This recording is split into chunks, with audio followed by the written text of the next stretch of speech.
భగత్ సింగ్‌కి ఉరిశిక్ష పడబోయే ముందు ఒకాయన అన్నాడు, "అయినా నీది చాలా చిన్న ఏజ్. ఇంకా చాలా జీవితాన్ని చూడాలి. ఎందుకు నువ్వు దేశం కోసం నీ ప్రాణాలు ఇచ్చేస్తున్నావు? నువ్వు వాళ్ళు చెప్పినట్టే క్షమాపణ లెటర్ రాస్తే నిన్ను విడిపిస్తారు కదా!" అంటే, "ఏం మాట్లాడుతున్నావు? నేను చిన్నప్పుడు ఒక పెద్ద కల కన్నా." అప్పుడు ఆ సోల్జర్ అడిగాడు, ఏ కల కన్నావంటే, ఇండియాకి ఫ్రీడమ్ తెప్పియడం. రేపు ఫ్రీడమ్ వచ్చినప్పుడు నేను ఈ లోకంలో ఉండకపోవచ్చు. కానీ నా నా అక్క నా అక్కలు, నా చెల్లెలు, నా తమ్ముళ్ళు, నా అన్నలు అందరూ ఇండియాకి ఫ్రీడమ్ వచ్చి ఎంజాయ్ చేయాలి. మనకు కూడా స్వాతంత్రం ఉండాలి. అందుకని నా ప్రాణాన్ని అంకితం చేస్తున్నా నేను. నా ప్రాణాలు పోతున్నాయని నాకు ఎలాంటి భయం లేదు.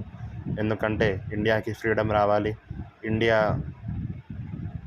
తన శక్తి చూపించాలి. అంతే చెప్పాడు. ఆ మాటలతో అక్కడున్న సోల్జర్ చాలా ఎమోషనల్ అయిపోయాడు. దాని తర్వాత భగత్ సింగ్‌కి